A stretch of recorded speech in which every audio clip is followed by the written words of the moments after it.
रात का समय था। आसमान गहरे नीले रंग का था और उसमें चमक रहे थे हजारों तारे। उन्हीं सितारों के बीच परी थी, तारों की परी। उसके बदन से नूर निकल रहा था और उसके साथ कई तारे नाच रहे थे। सभी बहुत खुश थे क्योंकि आज उनका एक खास सफर था। आसमानी सितारे और छोटी तारा, आज रात हम पृथ्वी पर चलेंगे। वहाँ की रोशनी, मिट्टी की सुगंध और नदियों का शोर देखना है। हाँ, हम सब पृथ्वी जाएंगे। तारों की रोशनी में वहाँ की दुनिया देखने का मजा कुछ और ही होगा। तारों की परी मुस्कुरा रही थी। सितारे उसके इर्द गिर्द गोल गोल घूम रहे थे, जैसे उसकी खुशी में शामिल हो रहे हो। धीरे धीरे सब पृथ्वी की तरफ बढ़ने लगे। रोशनी की एक चादर जैसी बनी और सब तारे परी पृथ्वी की तरफ चल पड़े। रात के सन्नाटे में सितारों का आना जैसे आसमान से मोती टपक रहे हो। कितना सुंदर है यहाँ, ये पेड़, ये नदियाँ, ये पहाड़, कितनी शांति है यहाँ पर। लेकिन तारा परी, ये मिट्टी तो कितनी अच्छी महक दे रही है। देखो तो कितनी सौंधी है। सारे तारे हंस रहे थे। कभी जंगल के ऊपर से जाते, कभी किसी गांव के पास से गुजरते। परी भी उनके साथ उड़ रही थी, हवा से बातें कर रही थी। पर ये खुशी ज्यादा देर तक टिकने नहीं वाली थी। एकदम से आसमान का रंग बदलने लगा। सितारे जो चमक रहे थे उन पर काली बादलों की छाया पड़ने लगी। ठंडी हवा एकदम से तेज तूफान में बदल गई। ओ तारा परी, ये क्या हो रहा है? ये अंधेरा कहाँ से आ गया? और ये तूफान? मुझे तो डर लग रहा है। ये तूफान बहुत तेज है। तारा परी, कुछ करो। ये तूफान बहुत तेज है। हवा ऐसे गरजने लगी जैसे कोई राक्षस चिल्ला रहा हो। तूफान के साथ तेज बिजली चमक रही थी। तारे इधर उधर भटकने लगे। तूफान की ऐसी शक्ति थी कि एक एक कर सभी तारे गायब हो गए। तारों की परी भी अपने सितारों से अलग हो गई। वो तेज हवा के झटके से नीचे जंगल में गिर गई। उसके पंख घायल हो गए, हाथों और पैरों से खून बहने लगा। वो चीख रही थी, पर अंधेरी रात में कोई सुनने वाला नहीं था। मेरी मदद करो, मेरी मदद करो। कोई है? मैं घायल हो गई हूँ। कोई मेरी मदद करो। जंगल के पेड़ हवा में झूल रहे थे, पर कोई इंसान वहां नहीं था जो उसकी चीख सुन सके। उसी दुख और तकलीफ में वो बेहोश हो गई। एक अकेली टूट चुकी परी जंगल की ठंडी जमीन पर पड़ी थी। जंगल के हर पेड़ पर बारिश की मोती झलक रहे थे। पेड़ों की पत्तियों से पानी टपक रहा था। हवा में मिट्टी की सुगंध थी और तारों की परी जमीन पर पड़ी थी, बेहोश, ठंडी और घायल।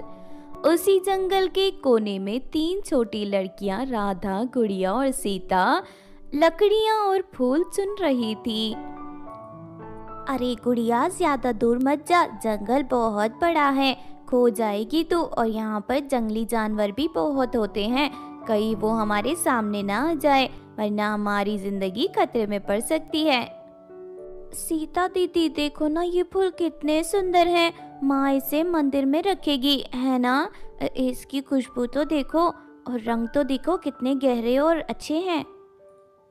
सीता एक तरफ लकड़ियां इकट्ठा कर रही थी कि अचानक उसकी नजर एक चमकदार चीज पर पड़ी। एक परी, मतलब तारों की परी। वो चमक रही थी लेकिन घायल थी। राधा, गुड़िया, इधर आओ, जल्दी आओ, जल्दी करो, इधर आओ। दोनों भागती हुई आई और जब उन्होंने देखा कि तारों की परी जमीन पर पड़ी थी, घायल और बेहोश, तो वो लोग सारे चौंक गए। ये कौन है? कितनी सुंदर है, पर देखो इसके हाथ से और पैर से खून बह रहा है। ये घायल है, पता नहीं कैसे घायल हो गई। चलो चलो इसकी मदद करते हैं। क्या ये सचमुच की परी है? इसके पंख तो देखो। मुझे लगता है ये परी है और घायल हो चुकी है दीदी। सीता ने पानी की छोटी सी मटकी उठाई और थोड़ा पानी परी के चेहरे पर छिड़क दिया। परी ने आंख नहीं खोली। अगर ये यही पड़ी रही तो मर जाएगी। हमें इसे गांव के वैद्य जी के पास ले जाना होगा। शायद वो इसे ठीक कर दे। देखो तो कितना खून बह चुका है इसका।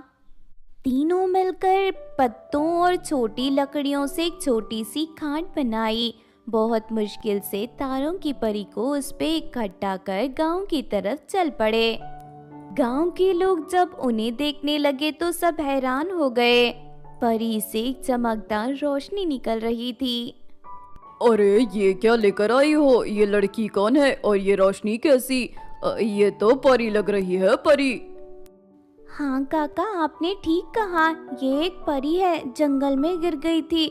बेचारी घायल है। देखो ना कितना खून बह चुका है। कहीं ये मर न जाए, इसीलिए हम वैद्य जी के पास लेकर जा रहे हैं। ओई माँ, ये तो कितनी सुंदर है। कोई राजकुमारी लगती है। शायद ये परी देश की राजकुमारी परी होगी। देखो तो कितनी खूबसूरत है। सब लोग मिलकर परी को जल्दी से वैद्य जी के पास लेकर गए। जल्दी करो, उसे इधर लेकर आओ। जल्दी आओ इधर। वैद्य जी ने परी का इलाज शुरू किया। गांव की औरतें उसके लिए अच्छा खाना बनाने लगी। सभी मिलकर परी का ख्याल रखने लगे ते जैसे वो उनकी अपनी बेटी हो। कुछ देर बाद तारों की परी ने धीरे धीरे अपनी आंखें खोली। एक औरत उसके पास बैठी थी। उसने प्यार से परी के सर पर हाथ रखा। बेटा, अभी मत उठना, तुम्हें आराम की सख्त जरूरत है। तुम्हारा भी इलाज चल रहा है, तुम लेटी रहो, उठना मत। मैं हूं ना तुम्हारे पास। कहाँ हूँ मैं? मैं कहाँ हूँ? आप हमारे गांव में हो। आप जंगल में गिर गई थी। आपसे खून लगातार बह रहा था, जख्मी थी आप। हमने आपको उठाया है और ये हमारे गांव के वैद्य जी हैं। यही आपका इलाज कर रहे हैं। परी को कुछ कुछ याद आने लगा। तूफान, सितारे और परी का गिरना, जंगल में घायल होना, सब कुछ। मेरे सितारे, मेरे सितारे वो कहाँ हैं? कहाँ है वो? हमें नहीं पता, पर आप फिक्र मत करो, हम आपके साथ हैं। कुछ दिन बाद तारों की परी ठीक होने लगी थी, पर अभी भी कमजोर थी और कोई जादू नहीं कर सकती थी। एक रात वो गांव में घूमने निकली। उसने देखा कि सब लोग बहुत गरीब हैं। बच्चे फटे पुराने कपड़े पहने थे। कोई भी स्कूल नहीं जा पाता था। किसी को भी पढ़ाई लिखाई नहीं आती थी और उनके घर में खाना, राशन कुछ भी नहीं था। बेटा, हमारे पास पैसे नहीं हैं, हम पढ़े लिखे भी नहीं हैं, इसलिए फिर खेत में काम करते हैं और थोड़ा बहुत पैसे कमा कर अपना गुजारा कर लेते हैं। गांव में एक तरफ अमीर लोगों का इलाका था। वहां के लोग गरीबों का मजाक उड़ाते थे। वो गांव के लोगों की गरीबी देखकर हंसते थे और इन्हें तरह तरह की बातें करते थे। तुम लोग अंग्रेजी नहीं बोल सकते। तुम लोग सिर्फ मिट्टी में काम करने के लायक हो और इसी में दफन हो जाओगे। हम कुछ नहीं कर सकते, हमारे पास ना ज्ञान है और ना कोई कला। ऐसे ही ये अमीर लोग हमें मजाक उड़ाकर चले जाते हैं।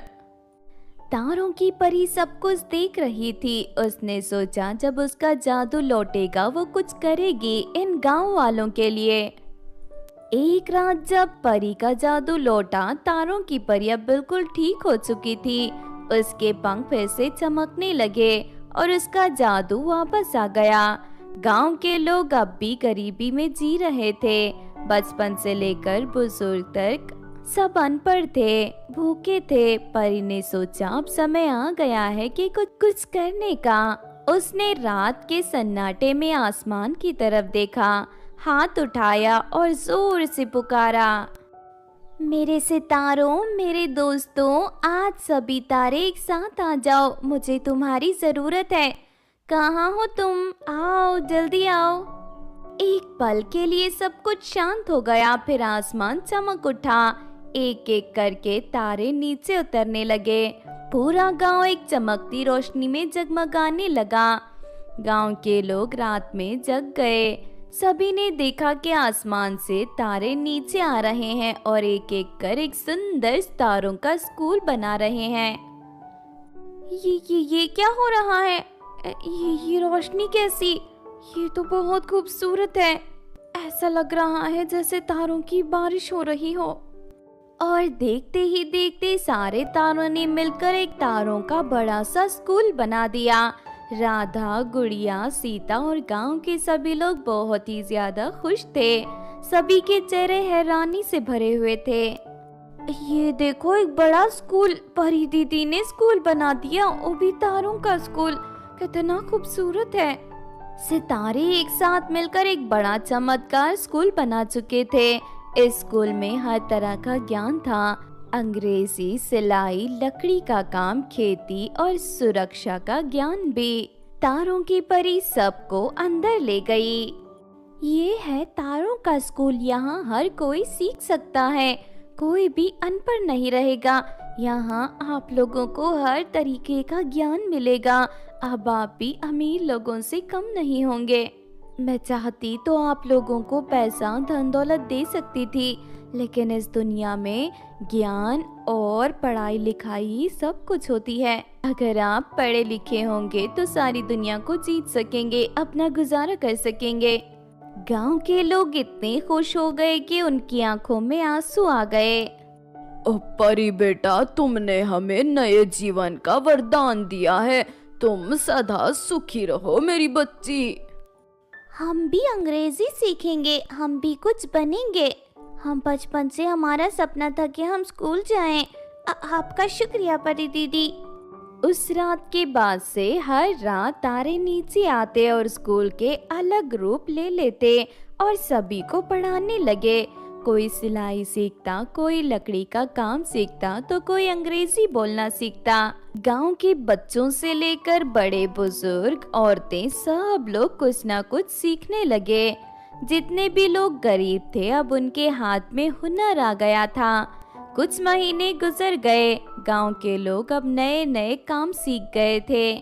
कल तक जिन लोगों को खेती के अलावा कुछ नहीं आता था, तो आज उनके पास सब कुछ था। पढ़ाई लिखाई, सिलाई, कढ़ाई, बुनाई सब कुछ आता था। राधा अब एक डिजाइनर बन गई।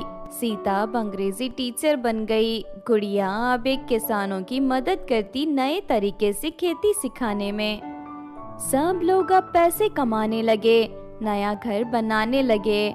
गांव अब पहले जैसा गरीब नहीं रहा। लेकिन एक दिन परी का पति उसे लेने आ गया। तारा परी, तुम्हें वापस चलना होगा। तुम्हारा घर आसमान में है। मैं तो तुम्हें कब से ढूंढ रहा था। तुम ठीक तो हो ना मेरी प्यारी परी? परी ने गांव के लोगों की तरफ देखा। सब अब समर्थ हो गए थे। सबके चेहरे पर रोशनी थी। मुझे जाना होगा, पर ये तारों का स्कूल यही रहेगा। ये आपकी हर तरफ से हिफाजत करेगा और ये आपके बहुत ही ज्यादा काम आएगा हर एक चीज में। आप लोगों ने मेरी बहुत मदद की है, आपने मेरी जान बचाई है। आपका बहुत बहुत शुक्रिया गाँव वालों, खासकर तुम तीनों का। परी दीदी, आप हमें छोड़कर मत जाओ ना, आपसे हमें लगाव हो गया है। प्लीज दीदी, कुछ भी करके यही रह जाओ ना तुम। आपके बिना ये गांव अब सुना सुना हो जाएगा। मैं हमेशा यहाँ रहूंगी। जब भी तुम मुझे याद करोगे, मैं सितारों के रूप में आऊंगी। ऊपर से तुम लोगों को देखती रहूंगी। सब ने मिलकर परी को अलविदा कहा। परी आसमान में उड़ गई अपने पति देव के साथ। गांव के लोग अब अमीर और समर्थ हो गए थे। जो पहले उन्हें नीचा दिखाते थे, उन्हीं अमीर लोगों को जलन होने लगी थी। ये गांव वाले तो हमसे भी ज्यादा अमीर हो चुके हैं। देखो तो इनका रहन सहन कैसे बदल गया। अगर ऐसा ही रहा तो ये पूरे हमारे अमीरों की बस्ती पे भी कब्जा कर लेंगे। शायद ये इतने पैसे वाले हो जाएं कि तो हमारे अमीरों की बस्ती खरीद लें। हम ऐसा नहीं होने देंगे। हाँ बहन, तुम ठीक कहती हो। हमें कुछ ना कुछ तो करना होगा, वरना ये लोग हमें चैन से नहीं रहने देंगे।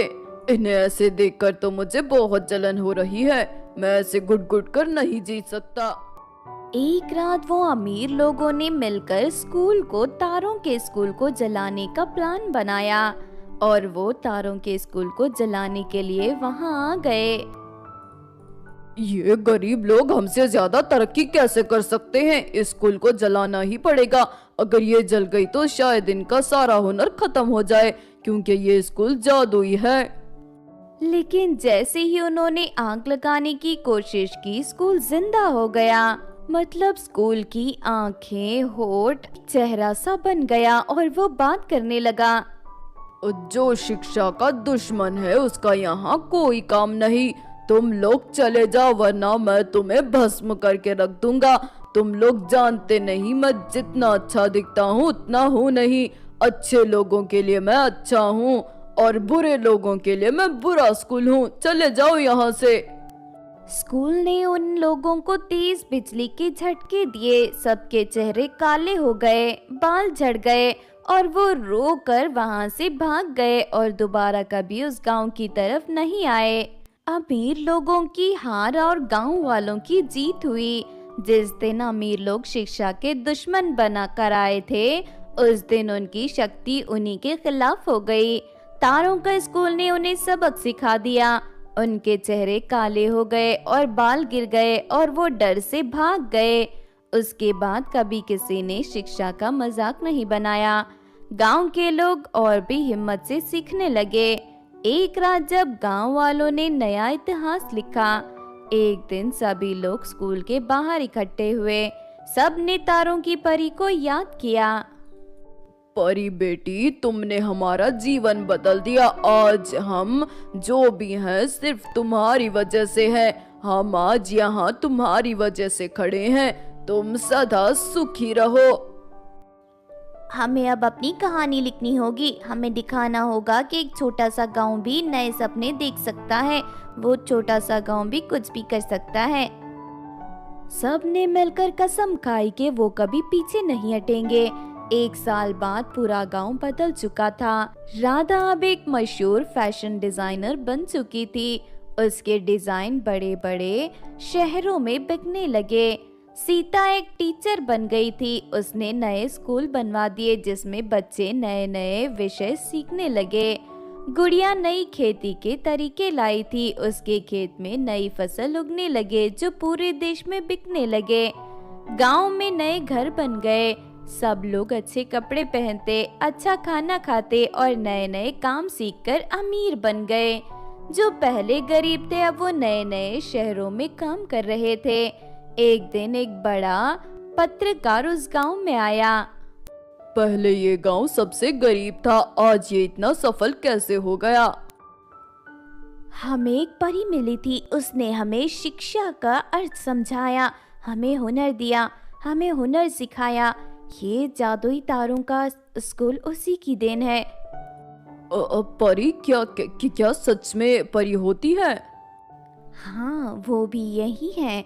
जब भी रात को तारे चमकते हैं, हम जानते हैं कि वो हमसे कह रही है, सीखते रहो, आगे बढ़ते रहो। एक रात सब लोग तारों के स्कूल के पास इकट्ठे हुए। सब ने देखा कि स्कूल आसमान की तरफ उठने लगा। सितारे फिर से स्कूल के चारों तरफ आ गए। तारों की परी की आवाज गूंजी। अब ये स्कूल किसी एक जगह नहीं रहेगा। जहाँ भी कोई सीखना चाहेगा, ये स्कूल वहाँ पहुँच जाएगा। ये मेरा पृथ्वी लोगों के लिए गिफ्ट है। स्कूल हवा में गुल हो गया। तारे फिर से आसमान में चले गए। लेकिन उस दिन के बाद से सब लोग जानते थे कि जब भी कोई सीखने की इच्छा करेगा, तारों का स्कूल वापस आएगा।